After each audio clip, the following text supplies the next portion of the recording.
आजम खान के खिलाफ कार्रवाई के बाद बीजेपी की खुली पोल। आजम के बयान पर कानूनी कार्रवाई, फिर बीजेपी नेताओं पर क्यों नहीं? प्रवेश वर्मा और नुपुर शर्मा जैसे नेताओं को किसका आशीर्वाद? करने आया हूं आपसे, अपनी ताकत को मत बटने दो और ये कांग्रेस का जो वोट कटा हुआ बीजेपी के कैंडिडेट को जिताने के लिए घूम रहा है, इसने ले लिए होंगे पैसे वहां से।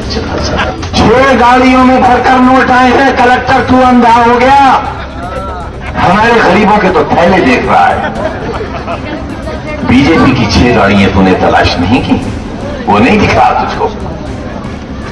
बहुत उसूली बनता है। मैं बताऊंगा तेरे भाई के कारनामे, आ गई है उसकी भी रिपोर्ट मेरे पास। बताऊंगा तू कितने अच्छे परिवार से। मुझे मारेगा, खून बहाएगा रामपुर में, चुनाव नहीं होने देगा, बीजेपी का इलेक्शन लड़ाएगा। किसके कहने से? उत्तर प्रदेश के मुख्यमंत्री के कहने से, जो खुद 302 का मुलजिम है। हमें पिल्ला कहने वाला, हमें कुत्ता कहने वाला, हमें हरामजादा कहने वाला आकर देखे हमारे स्टेज पर कौन कौन है।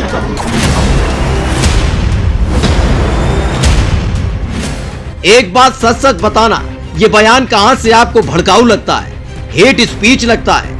कैसे ये तय हुआ कि इस बयान को देने के बाद आजम खान को 3 साल की सजा सुनाई जाए? कैसे ये तय हुआ कि आजम खान समाज से दूर जेल में रहने के लायक है? ये सवाल इसलिए क्योंकि बीजेपी के लाडले जब जब अपनी जुबान खोलते हैं तो शहद नहीं टपकता बल्कि जहर उगला जाता है।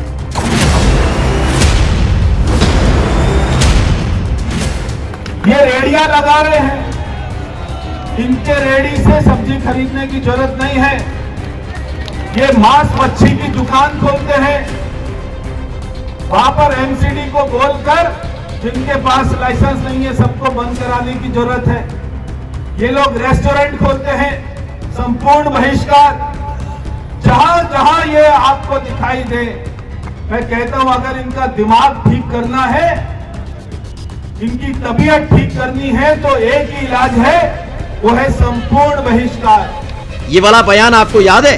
ये बयान पिछली सदी में बीजेपी के सांसद प्रवेश वर्मा ने नहीं दिया था, बल्कि इसी साल इसी महीने की 9 तारीख को अपनी पार्टी के एजेंडे को लोगों के सामने रख रहे थे। बता रहे थे कि कैसे मुसलमानों को सबक सिखाना है, बता रहे थे कि कैसे खास समुदाय का बहिष्कार करना है। लेकिन गूगल करके देख लीजिएगा, दिल्ली वाली अमित शाह की पुलिस बात बात पर जो अपने तेवर दिखाती है, एक सरकारी खर्रा भी अगर प्रवेश वर्मा के दरवाजे पर चिपकाया हो, साहेब ने पूछा हो कि आखिर बयान क्यों दिया गया, कानून की धज्जियां कैसे उड़ाई गई, मुल्क के संविधान को नीचा कैसे दिखाया गया, किसी ने पूछा बीजेपी के सांसद से?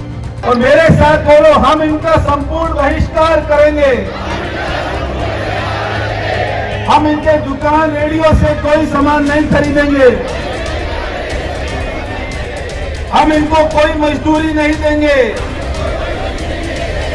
आप एक काम कर लेना बस, ये इनका इलाज है। तो आज इतनी संख्या में आप आए हैं, पानी के अंदर बैठे हैं, मुझे ये आपका जो विश्वास देखकर बड़ी खुशी हुई। यही नहीं, टीवी डिबेट में बैठकर मोहम्मद साहिब की शान में गुस्ताखी करने वाली और अपशब्दों का इस्तेमाल करने वाली नुपुर शर्मा के खिलाफ कोई कार्रवाई हुई? जब अपने ही मुल्क के मुसलमानों ने बीजेपी नेता नुपुर शर्मा के खिलाफ कार्रवाई की मांग की थी, तो कमल छाप नेता गुंडई की भाषा बोलने लगे थे।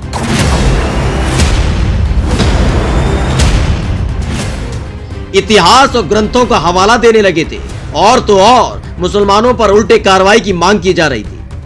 जिस नुपुर शर्मा को भड़काऊ बयान देने पर जेल की सलाखों के पीछे ठूस देना चाहिए था, उसे नुपुर शर्मा की हिफाजत के लिए सरकारी रकम पर सुरक्षा कर्मी तैनात कर दिए गए थे। इस आदमी को तो पहचानते ही हैं आप, बीजेपी का वो बिगड़ा नेता जिसने कभी देश में विकास की बात नहीं की, जिसने कभी एकजुटता और कानून की बात नहीं की, बल्कि अमित शाह की पुलिस के सामने खड़े होकर दूसरे समुदाय के लोगों को डराता रहा, धमकाता रहा।